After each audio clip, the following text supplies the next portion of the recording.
So hello, my name is Christian, and I'm so happy to be here. This is like my fourth or my fifth EuroPython. Who is attending EuroPython for the first time? Raise your hand. Oh, that's a lot. Well, welcome to EuroPython.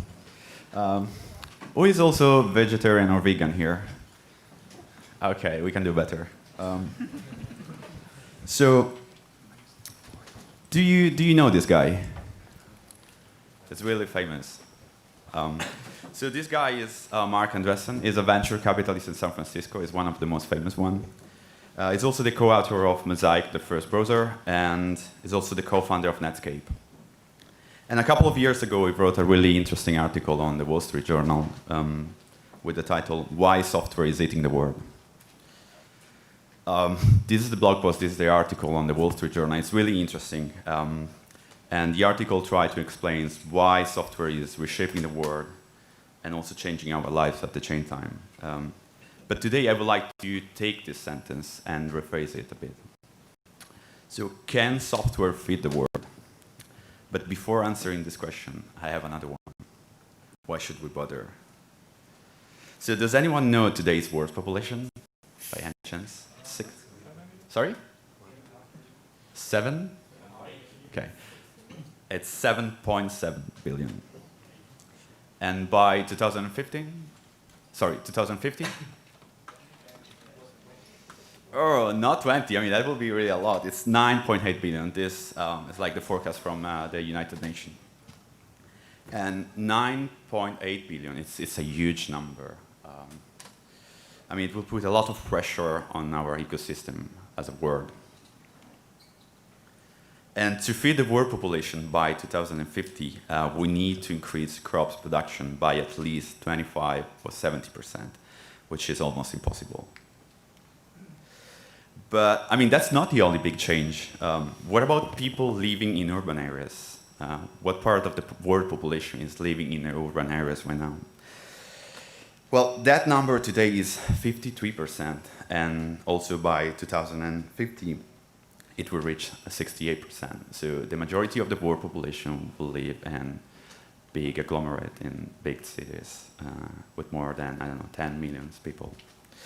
So if you do the math, you see that there will be more than 4 billion people living in urban areas. And the question is, can we keep moving food around? Can we keep producing food far from the consumers? So if we collect all these things together and we stop a second and we start thinking about the bigger picture, we can easily realize that we have some big problems. So first of all, the growth of the world population and also the migration towards urban areas are creating problems and putting also constraints at the same time. The first thing is, yes, we want to feed these people and we want to avoid hunger, but it's almost impossible to convert more land to food production. Actually, it would be counterproductive because of the climate change, for example. And another thing that we need to consider is that people from developing countries are getting wealthier, which means they will have a diet which is more similar to ours right now. So the food consumption will increase and also change will evolve. So what should we do? We have problems, we are engineers, developers, how do we fix them? So many solutions have been proposed, but we can summarize them in 3 main categories. So the first one is, I would like to invite you to change your diet, because moving from a heavy red meat-based diet to a more sustainable one is the first change that we need to make. And this will reduce croplands to feed animals, which is one of the biggest problems right now. The second thing is that we should also reduce waste. I will talk more about this later, but just to give you a number, between 35 and 50% of the food is waste before it gets to our tables. And the last thing that we can do, or something that we can use, is to use technology. And we can use technology for many things, but for example, we can use technology to increase crop yield, or to rethink about agriculture. And that's what we do at Infarm. So what you see here is not a fridge, it's not a container, it's a farm, it's a vertical farm. And we grow food. We grow food inside here. Infarm is a FaaS. It's not function as a service. It's farming as a service. It's a company which was founded in Berlin a couple of years ago. And what you see here, like I said before, it's a vertical farm. And it's inside a retailer. This is Edeka, is the main retailer in Germany. And just to give you a number, we produce about 120K plants every month just for Edeka. So the farm that you see here, it's a long, was a long process, like a long also, it probably took like more than 2 years to develop like this concept of farm. And we can grow 35 different type of crops inside the farm locally. So we just work in this way. So we have production center close to the cities, in this case Berlin. We use 0 pesticides because we can control the environment, and we have no seasons, so we can produce 360 days. And currently we operate about 400 farms with the goal of reaching 1,000 by the end of the year. Just to give you, this is like a short video, it's like 30 seconds, and this is like inside a farm. So you can see the LED lights, people are operating the farms. They are also harvesting. We do the same inside the grocery shops. And then you can take your fresh herb directly from the point of sales. And what you see here is it's a mass production farm, this one. And it's the one that we use inside our production centers. So just to give you more context, from the seeding phase to the harvest, it takes about 4 weeks. So in 1 month, more or less, we can grow almost everything. And a farm is a really, really complex living system that we want to operate, we want to control, and also we want to monitor. So what can we control inside a farm? So we have different things. We can control water, air control, lights control, also pH control, which is fundamental, and fertilizers. And like I said before, we need to do this at scale because we are operating about 400 farms with the goal of reaching 1,000 in multiple locations, because we are active in Germany, Switzerland, Luxembourg, UK, and we're going to expand to USA soon. And because this is a Python conference, guess what? We use Python.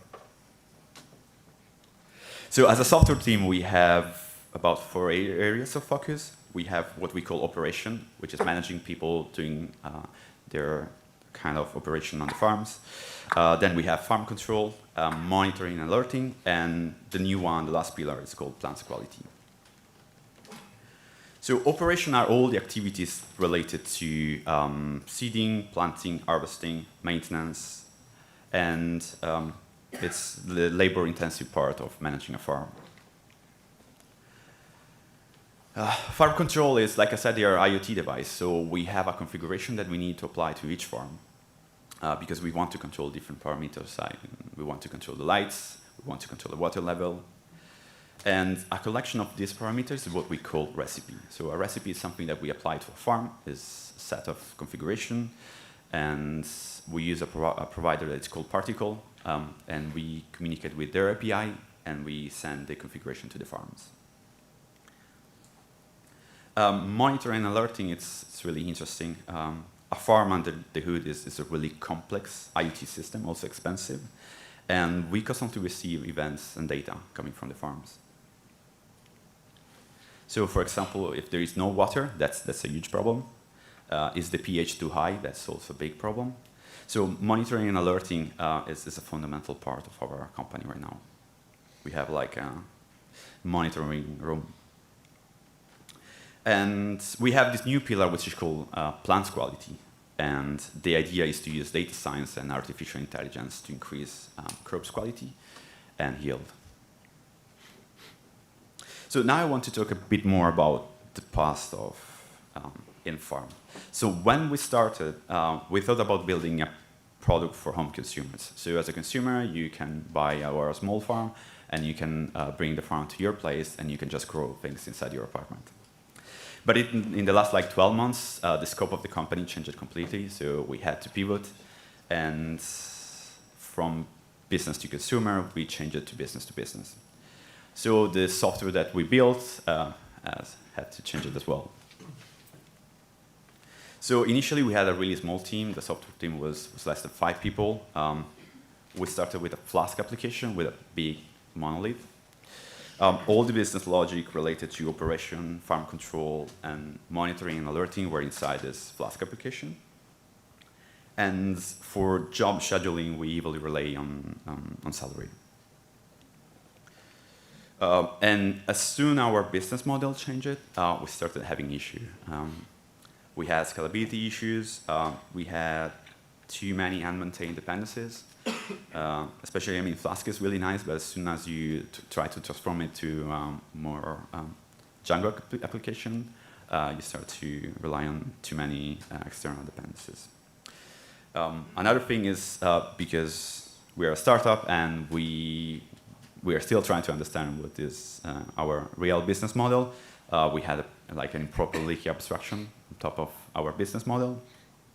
And another thing, which is really easy when you write Python application, is that we were too much normalized. So the business logic and everything else was defined inside the models. And that's what I consider our technical debt right now.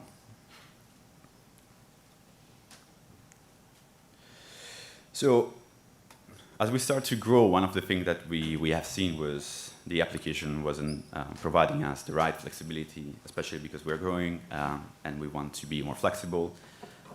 Like I said, we are still depending on too many unmaintained Flask plugins. And we don't have a really strict and well-defined boundaries between the main models, and that's pretty bad also. And the application is currently running on Heroku, which was really good at the beginning.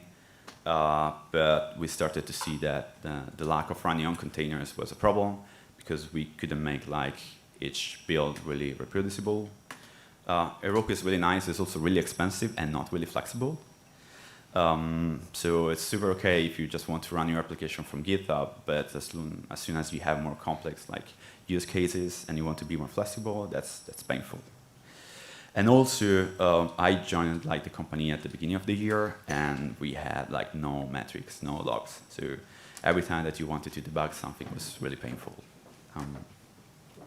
And like I said at the beginning, the application was also providing monitoring and alerting, which means we were doing data ingestioning directly in the Flask application, like receiving thousands of events every second, which was killing our performances because we were using just one database. And for a reason that I can hardly understand, we decided to try all the cloud providers. So if you name one, we were using it. So we were running on Heroku, the front end was running on DigitalOcean, and then we decided to try AWS, and why not also GCP. So we had to manage like our entire stack on 4 different cloud providers. So we decided to evolve, to grow, and we decided to do that on 4 different levels. So we decided to consolidate, to work on the consolidation of our platform, on the architecture, on being more cloud native, and on the concept of observability. So Consolidate. The first thing was to deprecate all the cloud providers and move to GCP. So we made this decision. We're going to migrate from Heroku to GCP. We're going to migrate from DigitalOcean to also GCP, and the same for AWS. And then we decided to pay technical debt. So as a software team, we can allocate about 25% of our time to work on these things and to try to reduce the technical debt. Have you ever heard about the 10x developer? Yes? No? It's a normal 10x developer. So it's just a developer who uses linters. So you should use linters as well. In the Python community, we have many different. So please check Flag8, iSort, Black, and MyPy. They are extremely useful, especially if you're like a small team and you want to be fast and you want to integrate these things with your CI/CD. And the last point about Consolidate is about build versus buy and manage versus manage. So we made a clear decision on, okay, we are not to build anything which is not crucial or fundamental for our business, and the same for using only managed services. So everything we run You can think about Kubernetes is everything managed. Same for the databases, the same for Redis. The only thing that we run is nothing, actually, because we also use Influx as a service, Grafana as a service, so everything. Another thing, especially about technical debt, which is extremely important, is we started to hear things like, we cannot build that features because it's too hard or it will take too much time. And for a startup which is like in a growing phase, that's extremely, it's like killing the innovation inside the company. So we decided to really put more time and effort into this. And like I said, I mean, I especially love linters. They're extremely useful. You take like 1 or 2 hours to configure them, and then they're ready to run. And they're really easy to integrate with your CI or CD pipeline. And I mean, then you don't have to worry about the formatting of your Python code. If you want to put a comma, or if you like to have, I don't know, 80 chars or something else.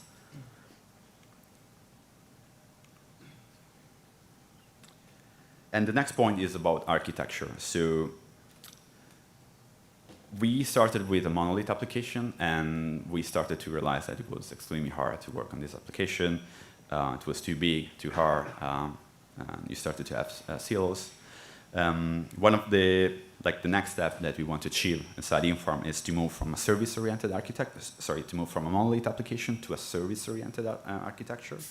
We would like to have a more strict service separation, which means we want to remove from what we call the compost application all the parts that are related to farm control, because that's a service. Monitoring and alerting is just something separated. And we want to keep moving into this direction. And related to monitoring and alerting, something that we just recently completed was to move data ingestion from the Flask application to Cloud Functions. And specifically about monitoring and alerting, we are not just doing data ingestion using Cloud Function, but we also build dashboard directly on demand, depending on the farm. So every time that we install a new farm or we change the recipe of a farm, the parameter inside the farm, they change. Which means that we need to have new alerting, like levels, new messages, and all these things. And especially during the summer or between the summer and the winter, the recipe of a farm change many times. And using Cloud Function, using a smart Cloud Function, we can make the dashboard reactive. So we can provision new dashboard using Grafana, and we can set new levels of alerting. And we are using Python 3.7 for everything. This is a blog announcement from the Google Cloud DevRel. This was about announcing the general availability of Cloud Function with Python with 3.7, which is extremely nice. And there is a mention about what we are doing there. What about Cloud Native? Have you heard about this concept before? Raise your hand. No, I'm the only one. Okay, a couple of people. Okay. So the first thing was to migrate to containers. So also inside Roku, we are running containers, which is somehow nice, because then you can also run containers on your machine, and it's everything more reproducible. But it's just painful to run containers in just Roku because the platform was thought with a different use case in mind. We decided to introduce also infrastructure as code as a part of our migration from Roku to Kubernetes. And now every build inside our CI/CD, whether it's a PR or something master, is a Docker image. And I'm leading the migration to Kubernetes. I gave like a workshop on Monday, and we are using Gkey, which is the managed platform by Google.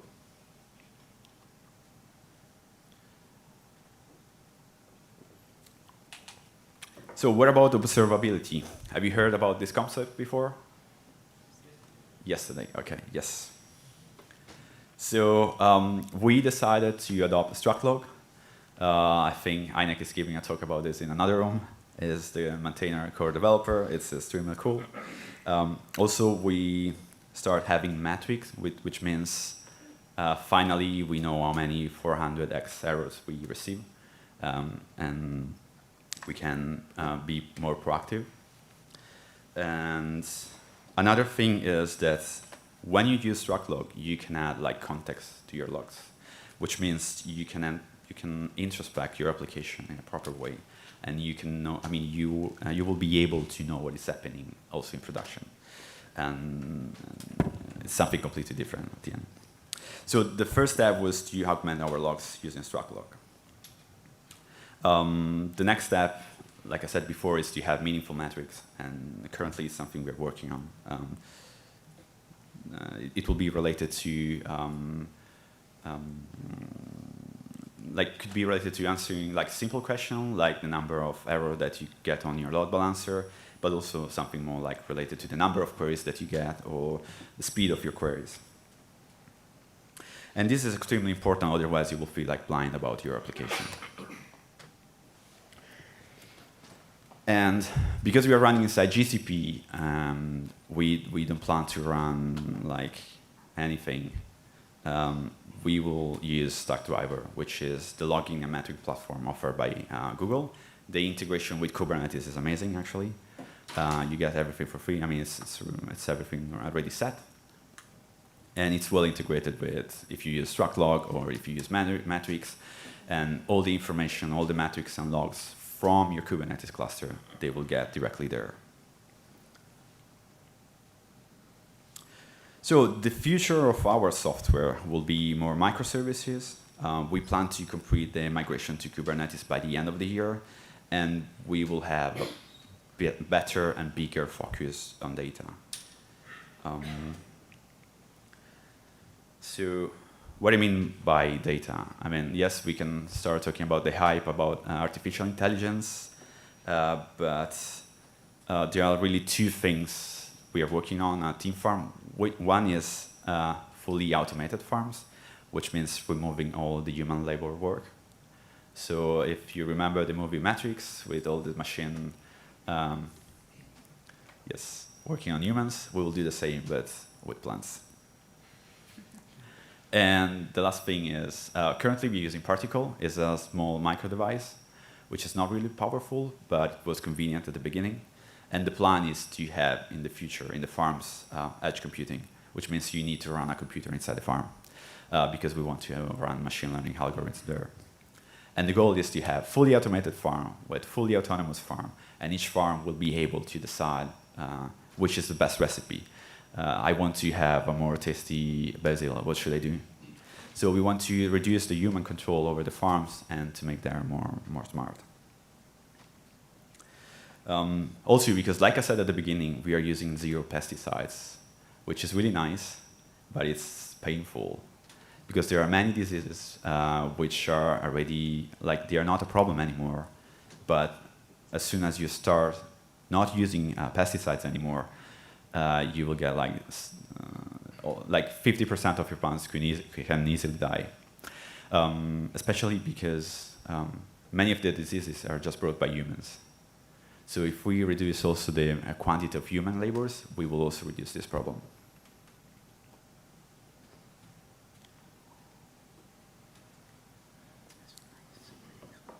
And also, we plan to move towards a more software-oriented company, which means we will try to switch from a business model where producing farm is also a part of our business to have a more service-oriented company. Because this is not like producing food, this is also research, improving food quality, and many other things. So another thing we're working on right now, and it's our first step towards artificial intelligence, is fighting pests. Especially during the summer, because the weather is warmer, one of the things that we see is we have something called shrinkage. So you start with 100 plants, and then by the end of the 4 weeks, you just have 50% of them, which is really killing our production. And one way to resolve these issues is, again, using artificial intelligence and being more smart.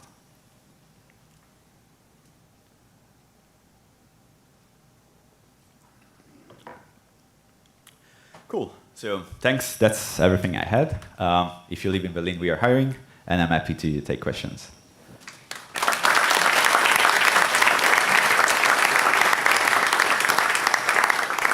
Okay, thank you very much for that excellent talk. Okay, questions. Who's got a question?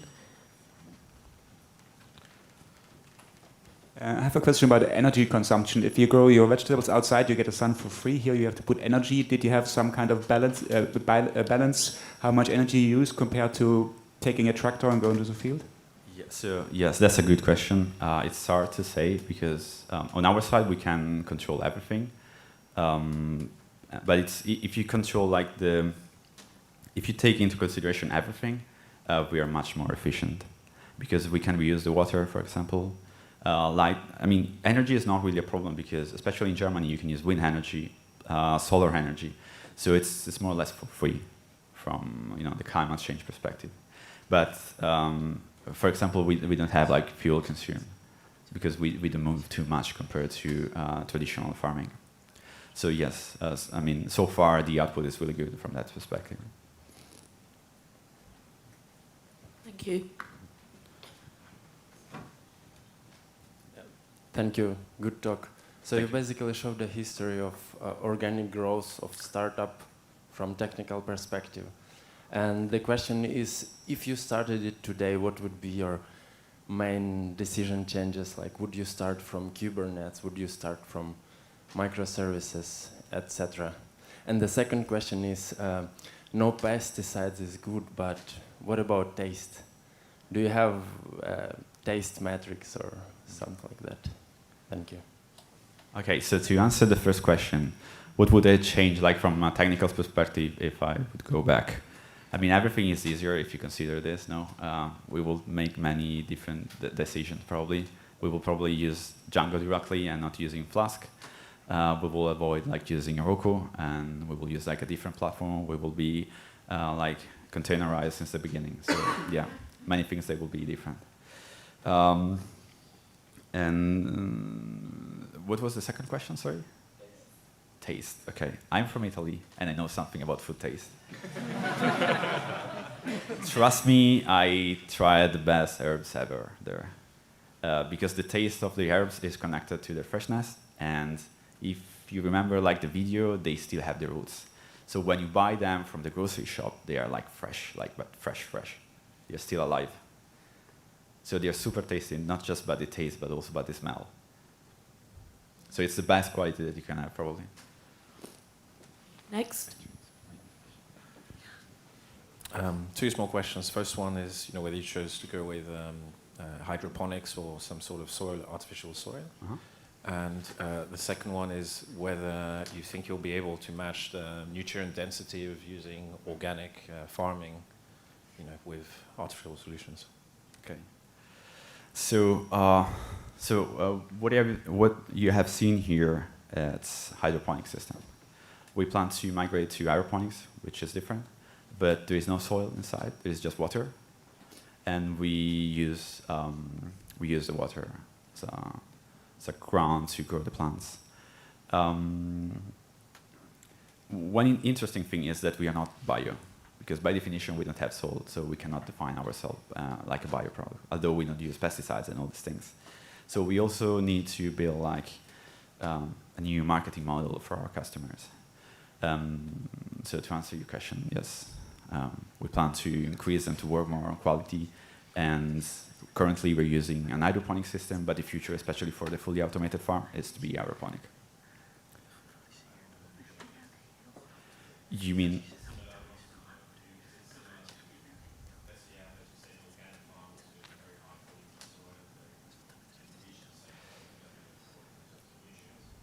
Well, we control them because we have the fertilizer. So we use 3 different kinds of fertilizers, and we try to minimize the use of fertilizer given the same quality.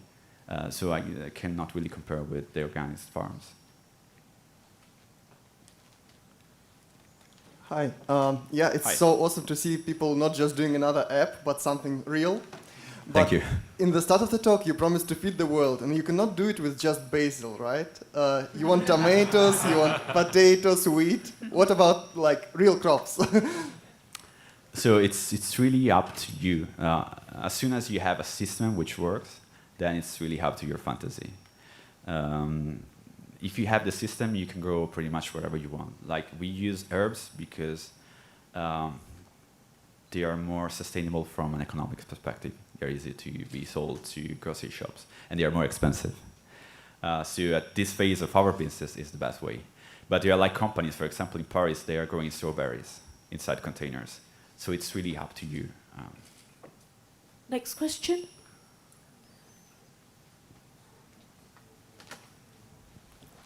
Hi. I was wondering about the price point. Is it more expensive than the basil that you buy in a plastic bag, and how much? So the price for one herb is €1.29, I think. And it's more or less comparable to what you find inside the shops. So it's not super expensive. Thanks. Yeah. Next.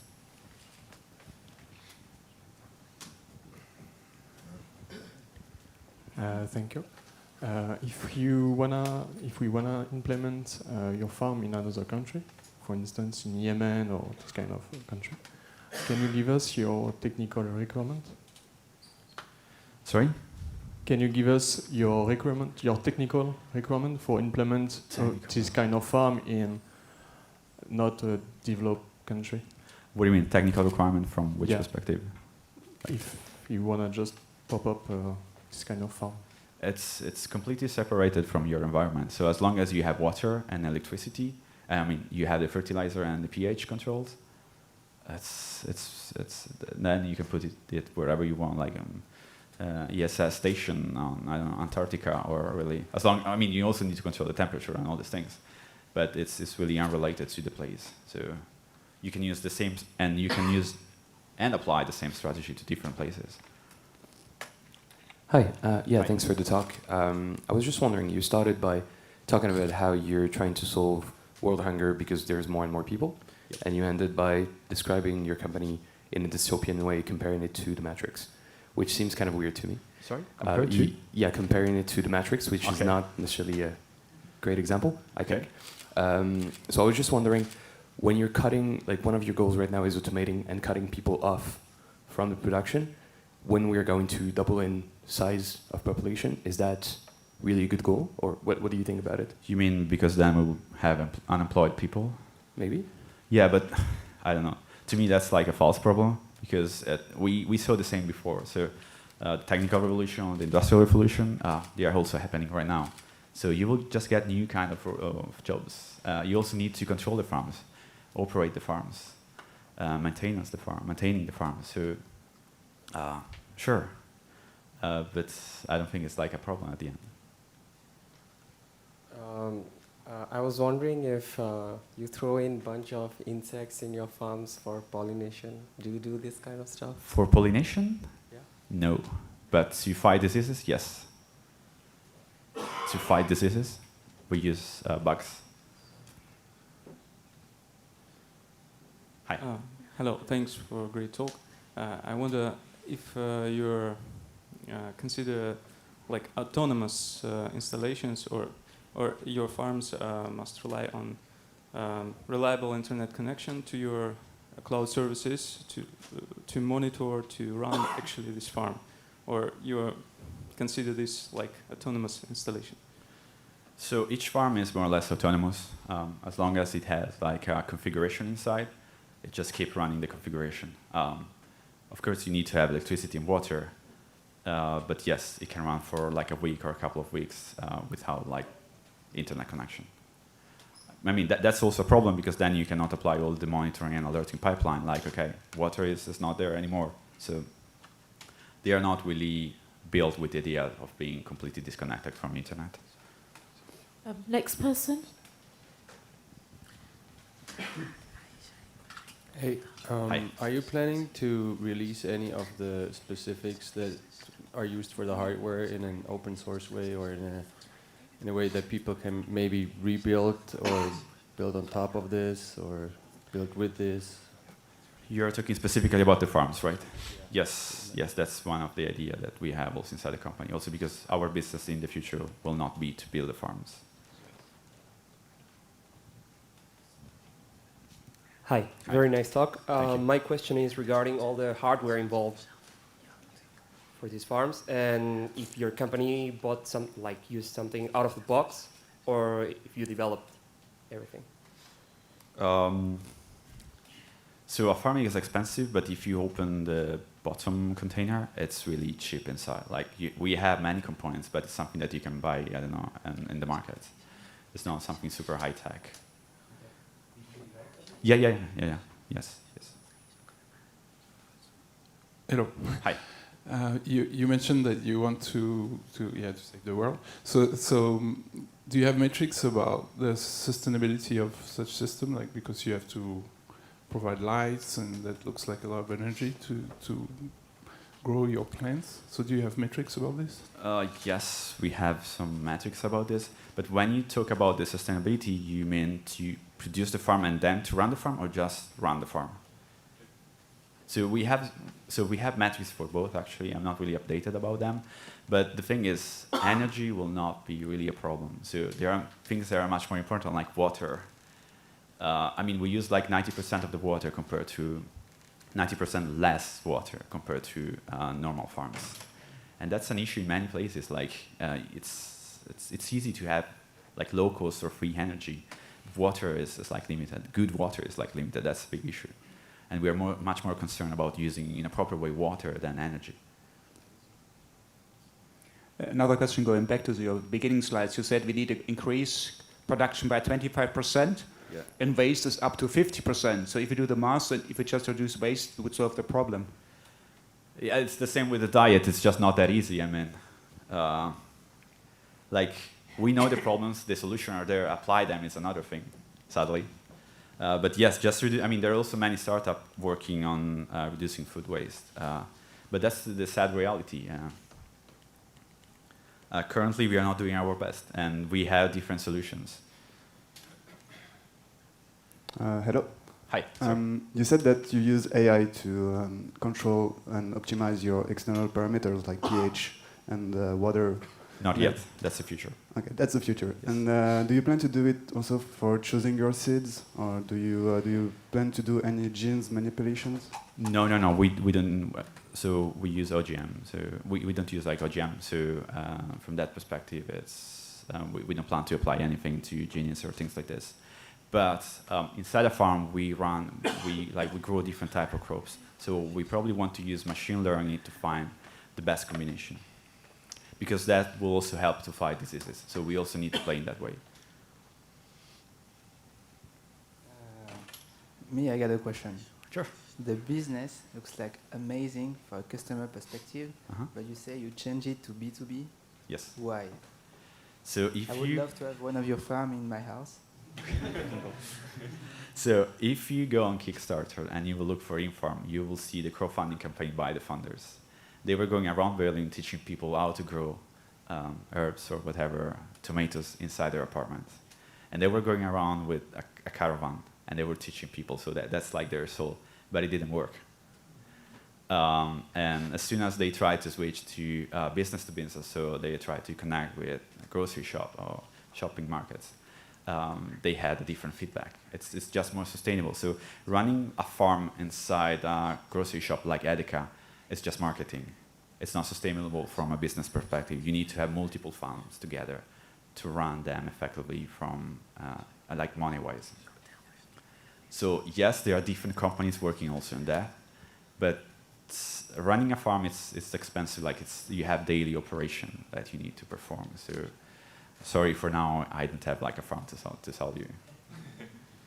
Hi. Yeah. Sorry, can I just ask a question? Sure. Of your different solutions, change our diet, reduce waste, and use technology, what percentage would you attribute to all of these to be able to solve this world food population problem? I don't know. I mean, it's hard to say. I mean, changing our diet's like inexpensive, right? It's just changing what you put inside our fridge. Again, many things are just changing our habits, which it should be cheaper somehow, but it's not. If we don't want to change our way of living, using technology is probably the best way. Okay. So you're saying it's hard to define like a percentage. Okay, so you're saying maybe human beings are quite lazy and technology is the answer? It's not just, yes, also, but you also need to consider that people from developing countries are growing and they want to behave like Western people. And then you cannot say to them, okay, just try to reduce waste or change our diet. They will say, I don't care. You spent like the last 50 years doing the same. Now it's my time. Sure. Related to the last topic, what about policy? I mean, you didn't, like, policy is pretty important, but it's not in the list here. So, and policy can drive technology, can change our diet, can reduce waste, and can help with all these things. Policy, you mean regulation coming from the nations? You can call it that, yeah, but... Do we want to talk about the Paris Agreement or something like this? No, but I think it's meant, it's... yeah, it could be maybe one day before the end of the world. I don't know, I don't trust regulation so much. I mean, it can be helpful, but it takes a lot of time. Do you think that these solutions might increase population growth even further and make the problem worse? Because as humans, it's our nature to sort of push things to the limit. And yeah, sure, I mean, sure. So you're going to stop? Sure. I heard this like concern, yes. We can reduce like food production, then we'll see.